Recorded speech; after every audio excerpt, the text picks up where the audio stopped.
Rachel, thanks so much for being here. And on Halloween, happy Halloween. Happy Halloween. You are from Canada. Where in Canada are you from? I'm from outside of Toronto. Okay, all right. Really? They're just happy of being outside of it. Yeah, they just like, they're like, we're from outside something too. Here's my question. I have no idea if Halloween's a big deal in Canada. Is it a big deal? I think so, yeah. It feels like it. I celebrated it every year for a long time. But how is it different, say, than here in the United States? Well, it's usually so much colder. It's like -5 degrees. So it changes the costume a bit, you know, like you have to put your snowsuit on. So every costume is, I'm Yoda in a parka. Exactly. Yeah, I was a fairy princess with a turtleneck. Yeah. And I was so upset. I was so bitter about that. It limits your choices, too, I would think. Yeah. Also, you see, here in the States, it's a time for a lot of ladies like to go with the sexy costumes. And you can't do that if it's -5 and you're, wrapped in insulation. You know? Yeah, it's not so sexy. Yeah. Like 5 layers of pantyhose. And, yeah. I'm the slutty Michelin man. I don't think it's the same, but everything else is the same. You give it the candy, because some countries have the tradition, but they like only give out fruit, like they give out like a chestnut. And you're like, come on, that's not Halloween. This should be candy that's really bad for kids. Or the raisins. Raisins. Oh, we always got raisins. Yeah. We would always go back later on and smash that house with rocks. That's nice. Well, we were bad kids.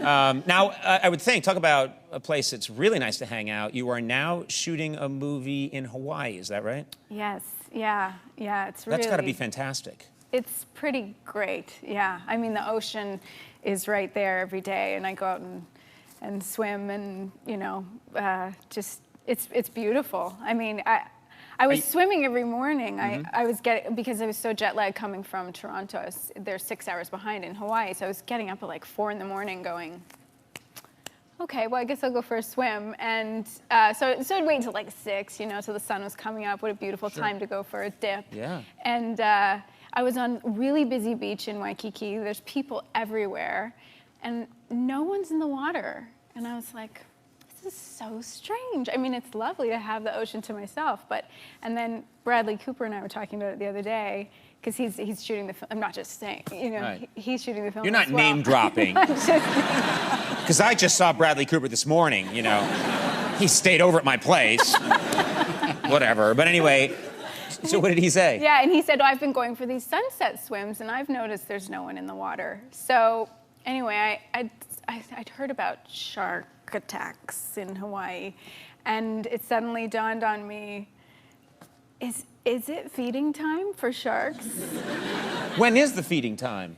Sunrise and sunset. Oh, that's why Noah, yeah. So you're in there, you're basically in when the dinner bell is ringing for all sharks. Right. Right. And how are you, you're just wearing, are you I'm wearing, you're not supposed to wear like bright colors, you're not supposed to wear jewelry because the sparkle makes you look like a fish. I'm blinged out. You're blinged out, and your method of swimming is to thrash wildly. Exactly. Yes. You're an Olympic thrasher. And you're wearing your good luck pork chop around your neck. Exactly. But I mean, I do, in defense of sharks, I did also look up how many shark attacks there have been. And there have been only 9 people have died from unprovoked shark attacks since 1828 in Hawaii. So right, that's hardly any. Also, yeah. if someone dies of a provoked shark attack, then they have it coming, right? Yeah. When someone says those were unprovoked, but they're like, what about that one? That guy was in there like, what you got, shark? What you got there, shark? That guy has it coming. Yeah, I mean, that's okay.